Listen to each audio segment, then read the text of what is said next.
Les lycées lillois seront-ils de nouveau bloqués ce jeudi? Hier, plusieurs établissements ont été mobilisés, mais pas bloqués, insiste-t-on au rectorat. 3 établissements, dont Montebello et Federbe. Une contestation sous des formes parfois violentes que dénonce la rectrice de l'académie.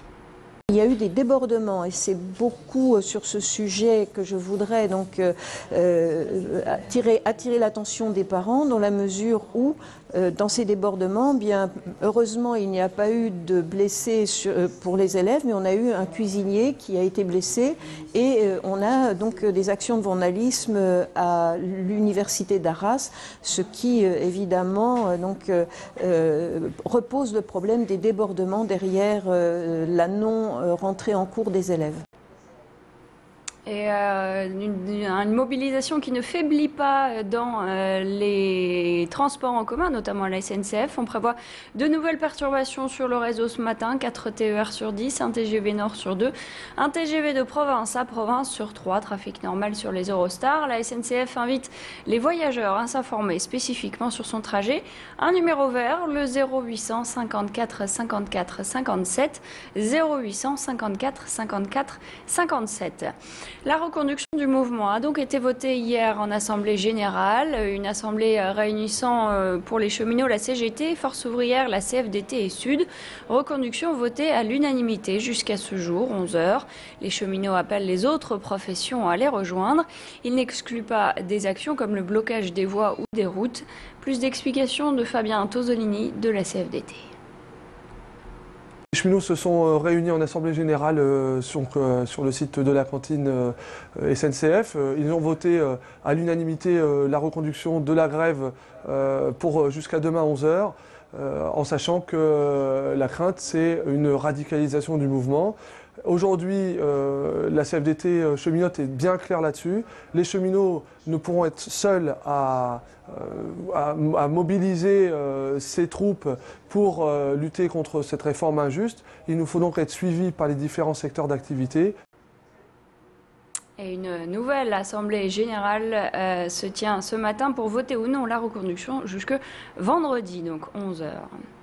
Il roulait à vide, mais c'est une première à noter le passage d'un train à grande vitesse allemand sous le tunnel de la Manche.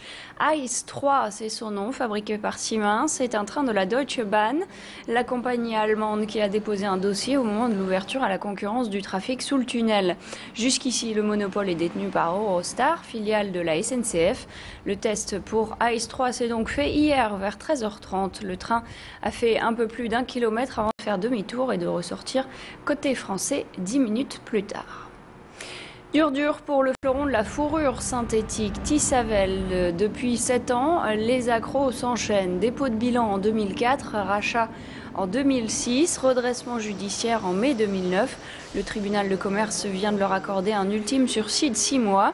Le PDG compte bien sur une nouvelle marque, Tissavel Tex, dont la première collection a été présentée en septembre. L'entreprise de Neuville-en-Ferrain compte bien sur le retour de la fourrure au premier plan dans la mode.